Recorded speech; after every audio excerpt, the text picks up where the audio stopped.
fears that in recent years, something like 10 million unskilled young people have entered the market, can't be absorbed. Those figures are continuing to grow in sub-Saharan Africa. Many people say it's an opportunity for those who create jobs. Others say it's the biggest risk facing Africa. What's your view? Well, I mean, it's a very tricky one because it can be argued both ways, as you've mentioned. If you're a population optimist, you view the youth as the kind of catalyst for growth. It allows you to develop an economically active population, develop skills, and play a huge role in both the global consumption and global production going forward. On the counter argument, you have a situation where you're a population pessimist. And in that situation, you look at the unskilled youth and the lack of job opportunities for them, and you see that as a recipe for disaster. A situation where these youths don't have the skills, they're essentially unemployable, and that will lead to economic and political chaos. Let's go with the population pessimists for the now. The social cost of youth unemployment, we've seen it in the crisis in North Africa, and we're already told that it's bubbling under in big economies like Nigeria and South Africa, where the amount of school leavers who cannot find jobs is just growing exponentially year on year. What innovations are needed at a policy-making level, do you think?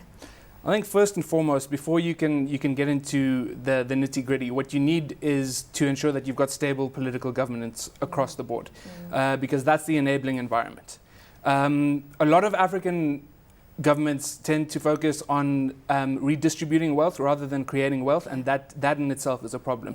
What we need to see is a bottom-up approach, a situation where there's investment in education and skills, you're fostering a culture of entrepreneurship, and you're allowing rural people and you're investing time and money in them in order to allow them to kind of navigate their own economic emancipation. So whilst we sort out those structural issues like education, for instance, what is it that can be done midstream? And I'm talking here, the South African government's got a job fund where to some extent they'll subsidize the wages of entry-level young workers into an economy. Tax incentives were heard of.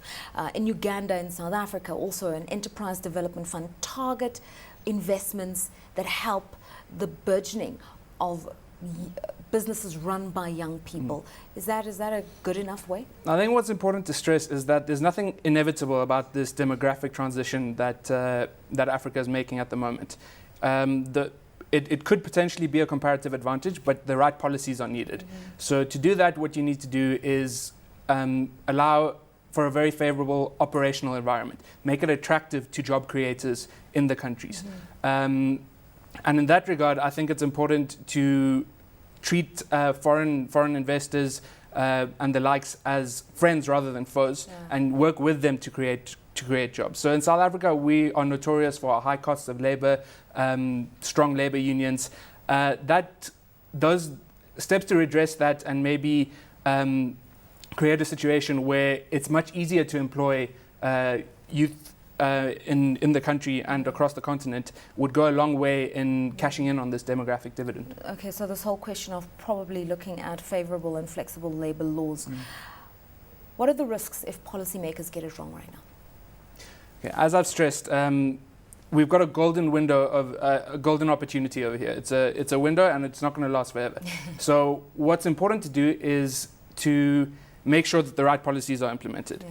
If we don't do that, you're going to get a situation where you've got a relative deprivation gap, a situation where youths expect jobs but they don't have the skills, and therefore instead of looking and voicing their economic grievances through legitimate channels, they'll join rebel groups, terrorist cells, that kind of thing. Also, your skilled people may well emigrate and transfer their skills elsewhere, and you've got a brain drain. So instead of being a virtuous cycle, which it potentially could be, you end up in a vicious circle of low or chronic poverty, corruption, and the same old story that has plagued Africa in the past. Let's go with the optimists that you mentioned, the population optimists. We are seeing an increasingly young population in Africa, that's our demographic, versus an increasingly aging population in Europe. So what they're facing in Europe, some would argue, is that a drain on the state's resources as many people reach pensionable age, whereas we've still got a very young, dynamic, industrious labor force that we can tap into. How can we turn this into opportunity? Okay, so a demographic dividend essentially is the movement from a rural agrarian society with high fertility and high mortality rates to a society which is urban, industrialized, and has lower fertility and mortality rates. So what you have is a situation where your labor force grows to the extent that it grows quicker than the people dependent on it. That in turn creates a productive boom where you've got a now economically active population. The savings and investment rates increase significantly. There's an uptick in GDP per capita across the countries and filtering through to the continent. And there's a huge skills transfer. And that should lay the foundation for sustainable catch-up growth going forward in much the same way as the East Asian tigers did from the period of 1965 through to 1990.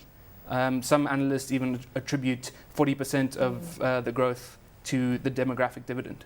All right, let's talk about the successes and failures on the continent, the countries we can learn from, the countries that show great potential. Okay, I mean, the most topical example at the moment was North Africa and the Egyptian uprising, where you had the combination of economic dissatisfaction, political repression, and new avenues such as social media, which helped to create that movement for change. A success story is Mauritius, because in 1961 that was seen as a kind of mono economy, had nothing really going for it. Standards of living were expected to decline. But what the Mauritian government saw was that it wasn't blessed with abundant resources. What it needed to do was invest in its people. So it took a number of steps. One, it invested in education, which through a successful educational policy, some of the racial, political, and ethnic tensions were smoothed out as well. It developed a strong institutional capacity. It's got a very sound legal system and low levels of bureaucracy. And three, I think a lesson that a lot of African countries can learn from is to cut military expenditure, because that can be deployed to areas such as education, and really we can start seeing the results going forward, which is critical.